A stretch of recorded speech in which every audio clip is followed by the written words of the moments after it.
एक आदमी कहीं से गुजर रहा था। उसने देखा कि हाथी को एक पतली रस्सी से बांधा गया है। उसे बड़ा आश्चर्य हुआ कि हाथी को एक पतली रस्सी से बांधा गया है और उसको तोड़ने का भी वो प्रयास नहीं कर रहा, जबकि चाहता तो हाथी उसको बहुत आसानी से तोड़ सकता था, पर वह ऐसा नहीं कर रहा था। अब वह आदमी उस महावत के पास गया जो उस हाथी की देखभाल करता था और उससे बोलता है कि हाथी भागने का प्रयास क्यों नहीं कर रहा है, इतना शांति से क्यों खड़ा है। तब महावत उसको कहता है, जब यह हाथी का बच्चा छोटा था तो उसको ऐसे ही रस्सी से बांध देते थे। तब उसमें इतनी शक्ति नहीं थी कि वह इसको तोड़ सके। वह बार बार प्रयास करता, पर वह उस रस्सी को नहीं तोड़ पाता था। धीरे धीरे उसके दिमाग में एक बात बैठ गई कि वह इस रस्सी को नहीं तोड़ सकता और उसने प्रयास करना ही छोड़ दिया।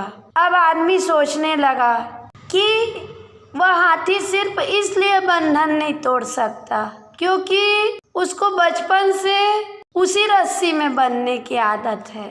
वो उस रस्सी को मान लिया है कि तोड़ ही नहीं सकता, अपने दिमाग में बैठा लिया है। तो दोस्तों, जिस तरह उस हाथी के दिमाग में बैठ गया है कि वो उस बंधन को नहीं तोड़ सकता, तो हम लोगों में से कुछ लोग इसीलिए असफल हो जाते हैं कि हम अपने दिमाग में मान लिए रहते हैं कि हम ये काम नहीं कर सकते, मतलब नहीं कर सकते। हम उस जंजीर को, उस भावना को, उस विचार को तोड़ने का ही प्रयास नहीं करते। इसलिए हम पूरी जीवन उस बंधन से जकड़े हुए रहते हैं और अपना जीवन असफल ही गुजार देते हैं। पर जो लोग उस रस्सी को तोड़ देते हैं, वे लोग आगे बढ़ जाते हैं, अपने जीवन में सफल हो जाते हैं। तो आप भी ऐसे किसी बंधन में ना बंधिए। आपका वक्त कीमती है, क्योंकि असफलता ही सफलता की प्रथम कुंजी होती है।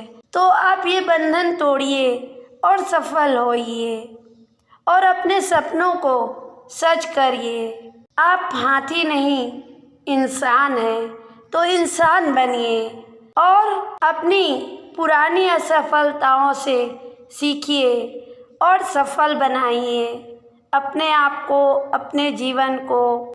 धन्यवाद।